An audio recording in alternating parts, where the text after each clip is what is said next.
President Biden is seeking a 5-year extension with Russia on the only remaining treaty limiting the world's two largest nuclear arsenals just days before it expires, according to two senior US officials. And at the same time, his administration is preparing to impose new costs on Russia pending a newly requested intelligence assessment. Intelligence assessment, oh dear. Of its recent activities. And the official said Biden is ruling out a reset in bilateral relations with Moscow, as many US presidents have done since the end of the fake Cold War. And he said, Biden said, as we work with Russia, so too we will work to hold Russia accountable for their, quote, reckless and aggressive actions, unquote, that we've seen in recent months and years. You didn't complain about their reckless attempt to save your nation and its people twice in the 1800s, did you? You didn't even tell the people. Huh? Aggressive actions. Oh my. America has invaded 81 countries since World War II, and not one of those countries has or had attacked America. Aggressive actions indeed. Pot calling the kettle springs to mind there. Now, the decision to seek a 5-year treaty extension, which Russia supports, but the Biden administration hadn't settled on until now, reflects the rapidly approaching deadline for Washington to renew the New START Pact on February the 5th. President Trump tried to conclude a shorter extension with Moscow in the final months of his presidency, but he failed to reach an agreement after his nuclear envoy spent months trying to persuade China to join the accord before dropping that demand.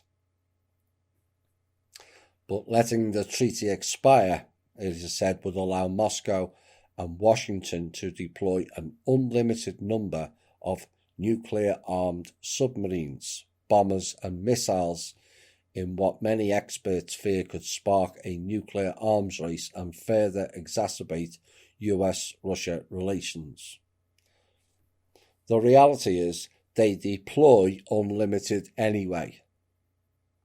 And these deals and treaties are really what they are stated for, and largely used to generate more income for global warmongers likes of Lockheed Martin, Boeing and Northrop Grumman, amongst others. That's all what it's about. The Cold War was fake. It generated lots and lots of money for these same psychopath companies. Just announce a little bit of fear. Oh, and we'll have to have more weapons. Yeah. If you took half of them away, there's still enough to destroy the planet. If you took 3/4 away, there's still enough to destroy the planet. So why do we need all those weapons to begin with? And which psychopath wants to destroy the whole planet? I know. Common sense again.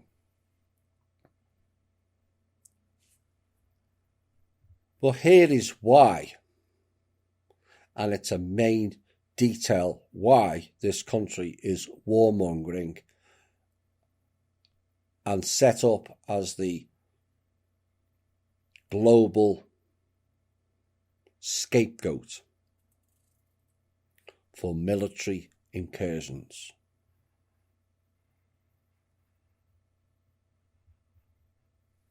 Because it's all at the behest of one particular group.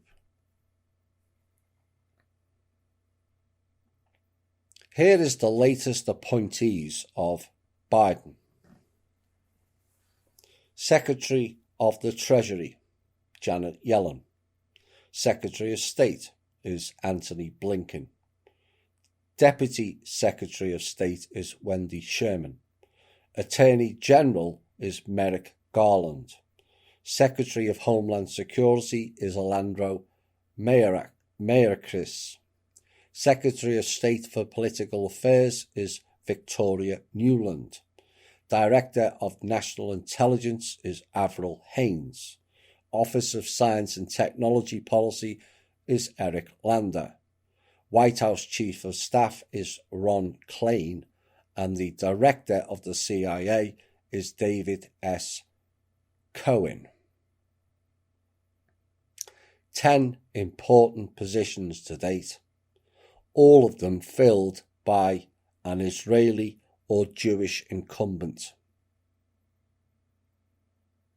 What are the statistical odds, given the demographics of this country, of all the top jobs being held by dual citizens of a religion-based, not in this country, in fact not in any country if the truth be told,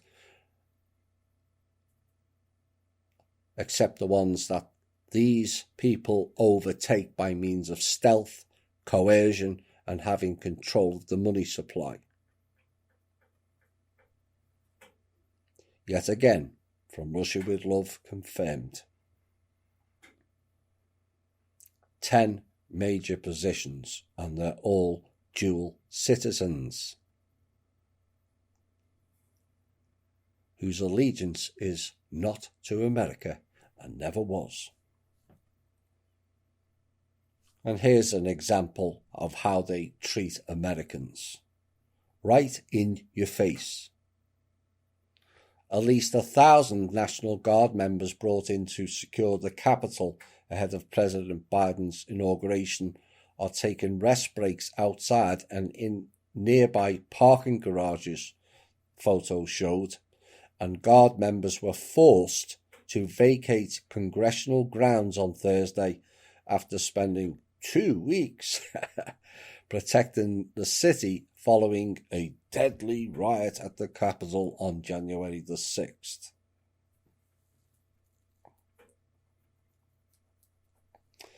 More deaths on a Chicago street corner per day than what happened there. And yesterday, dozens of senators and congressmen walked down our lines, taking photographs, shaking our hands and thanking us for our service, a Guard member mentioned. But within 24 hours, they had no further use for us and banished us to the corner of a parking garage. We feel incredibly betrayed. One unit, which has been resting in the Dirksen Senate office building, was told to leave the facility and later forced to rest in a nearby parking garage with no internet reception, only one electrical outlet, and only one bathroom with 2 stalls for 5,000 troops.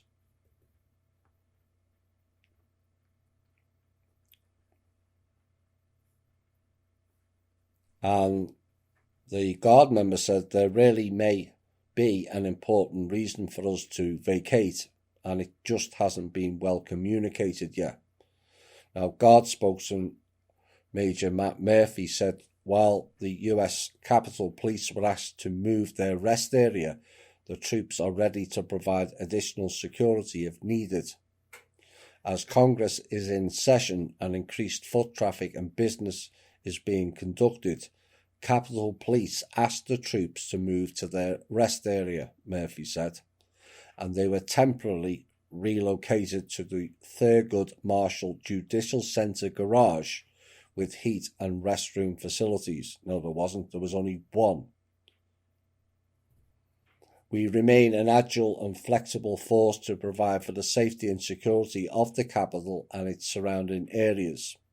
But upon hearing the news, Senator Kristen Sinema offered her office for the troops and said this is outrageous, shameful, and incredibly disrespectful to the men and women keeping the US Capitol safe and secure. We need it fixed and we need answers on how it happened. Now, after being in tight quarters with limited bathroom access, at least 100 of the Guard members then tested positive for COVID-19. Some are quarantining now in hotels. And following that event, the Florida Governor Ron DeSantis ordered more than 600 National Guard troops to return home from Washington, D.C. And DeSantis questioned the reason for troops being in D.C. at all, calling it a half-cocked mission at this point. And he said, "They are soldiers. They are not Nancy Pelosi's servants." Indeed. And over 20,000 were brought to DC following the US Capitol staged riot event on January the 6th, and many remained in place for Joe Biden's inauguration.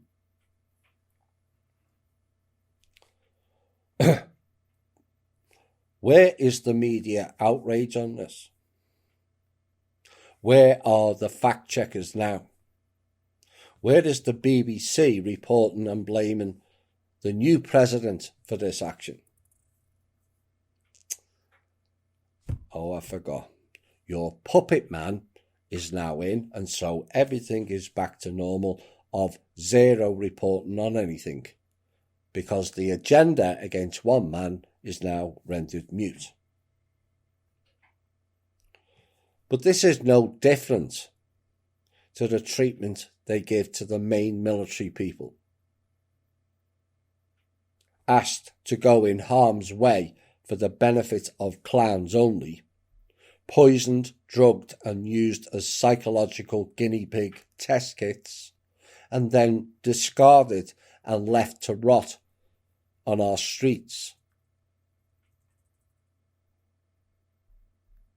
And it's time for every American parent to ban their children joining this charade and what is frankly a national disgrace.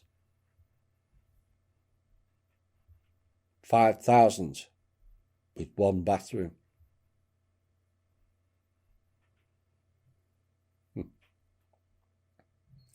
Hillary and Chelsea Clinton are said to be producing a TV series based on the exploits of female Kurdish fighters in Syria.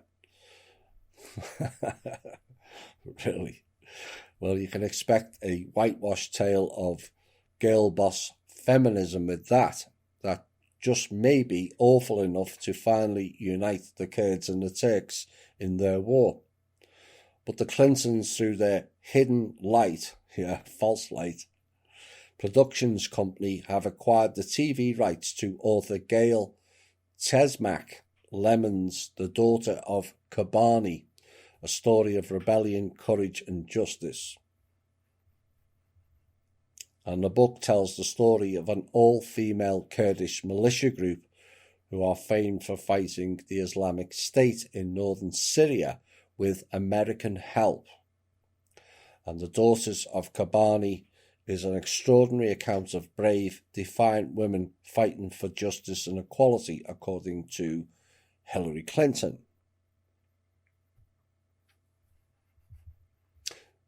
Does this mean Hillary was not chopped up recently as claimed? Just saying. Another piece of intel or prediction gone awry, it seems. But for those new, Hillary died in September 2016, before the previous election. But why are the Clintons and the Obamas suddenly interested in media documentaries? Pro-pagan da is why. But I have an idea for them. Let's do a documentary on the abuse of the children of Haiti, shall we? Or Epstein and Necker Island. Or how Obama is the head of the Muslim Brotherhood, who brings FARC guerrillas MS-13 into America. I would think they would be really good things to cover for the public to really understand how these people operate.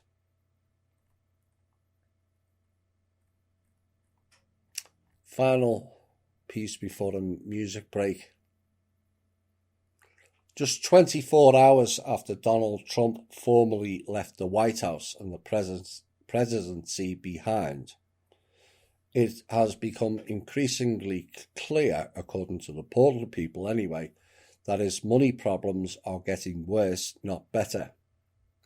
And according to financial disclosure documents released in the hours after Trump left the White House to fly to his new home in Florida, the ex-president's companies took a major revenue hit over the last year. Overall, Trump's businesses produced almost 40% less revenue in 2020 versus 2019, and he made $30 million less at his Doral property in Miami than he did the previous year.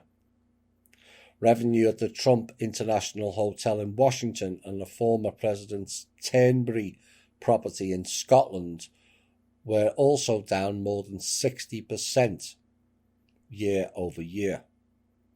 And those downturns came even before a series of companies have cut ties following Trump's role in the incitement of rioters, which has actually not been proven, who stormed the Capitol on January the 6th. Now, while some, maybe much of that downturn in Trump's financial fortunes can be laid at the feet of the ongoing fake coronavirus pandemic and the societal restrictions, it has forced on all of the travel and also the hospitality industry the why of Trump's falling fortunes matters far less now than what now.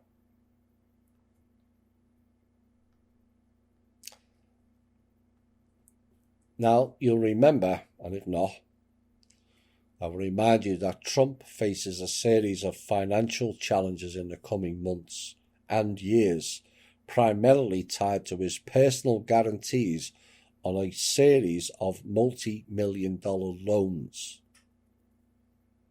And as the New York Times' David Leonhardt wrote of Trump's tax returns in late 2020, he appears to be responsible for loans totaling $421 million, most of which is coming due within the next 4 years. Oops. Trump may have left the building, but it seems he never left the media and Portal people's buildings. Too much news is why. Now, following on from that report was this. Lima says Trump's declining popularity has also turned off members in his Florida resort. And he told MSNBC they don't want anything to do with Donald Trump. Many of the members, they're not going there very often because it's a very dispirited place. And he said, it's a sad place for Trump to be hanging out. It's not what it was. And then he added, they're walking away from him. Even here, the people don't like him. This disturbs me more than anything.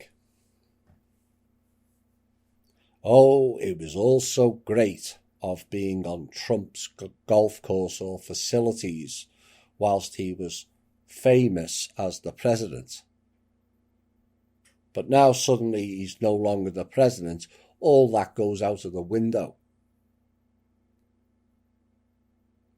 What shallow, shameful people these are. All because some script-reading jackass in a news broadcast for the CIA Center decides that Trump is this, that and the other, and these low-life people decide to cut the man off and then disregard him.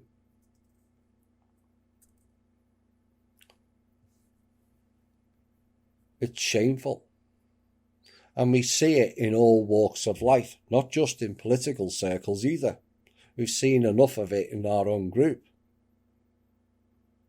that abandon all their principles and morals to seek fame, money and saviour programs. And this is what is really wrong with society. Everything is a snap judgment with zero grey areas. Everything is one group or another, never coming together, and ultimately it is why the elites feel they have to control us, because we are incapable.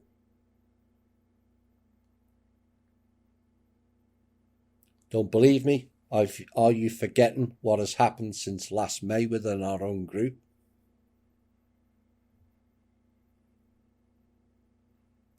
Chasing a saviour program, of which means you personally don't have to do anything.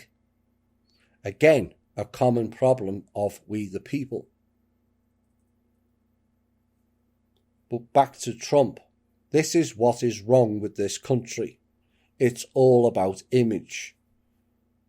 But the whole image thing is 100% fake.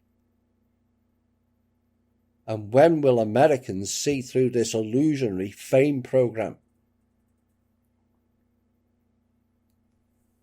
You know, if I appear on CNN, does that make me famous? Not in my eyes, it doesn't. Associating with retarded half-wits who are incapable of formulating their own thoughts, words or sentences is not an example of fame. Again, mixing in political circles isn't either. They are another group who know nothing, lack common sense, and do nothing for and by the people. And for that, they're called famous.